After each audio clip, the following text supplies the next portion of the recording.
Story 1. The Fog Keeper. My grandfather was a lighthouse keeper back in the 60s. He was stationed at a remote station called Race Rocks off the coast of British Columbia. No electricity, no running water, and no way off unless the weather was perfect for a supply boat.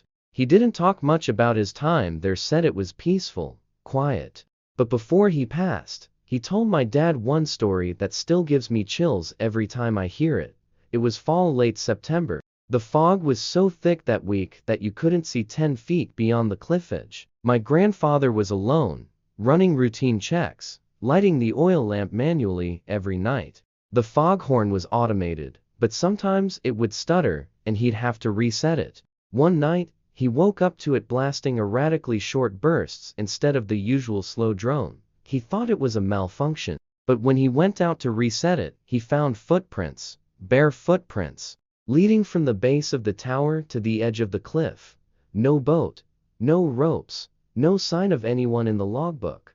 Just barefoot tracks in the dew-covered moss, and nothing else.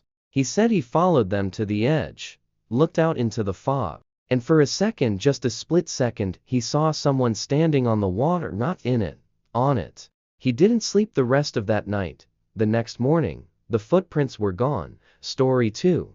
The Knock. In 2004, a friend of mine named Allison did a short rotation with the Coast Guard, assigned to a decommissioned lighthouse in the Florida Keys. It had been converted into a kind of floating research outpost, no longer used for navigation, just maintained for structural integrity and weather sensors. She and a fellow crew member, Marcus, were sent for 3 days to run tests. It was mostly uneventful until the second night. They were both asleep when they heard a knock on the lower hatch. 3 slow knocks. Boom, boom, boom. Now, this was 12 miles off the mainland. No docks, no scheduled boats, no radios reporting nearby traffic. They thought maybe it was driftwood, but then it happened again. Boom, boom, boom. This time, the knocks were higher, closer to their bunkroom level. Marcus grabbed a flashlight and opened the viewing hatch.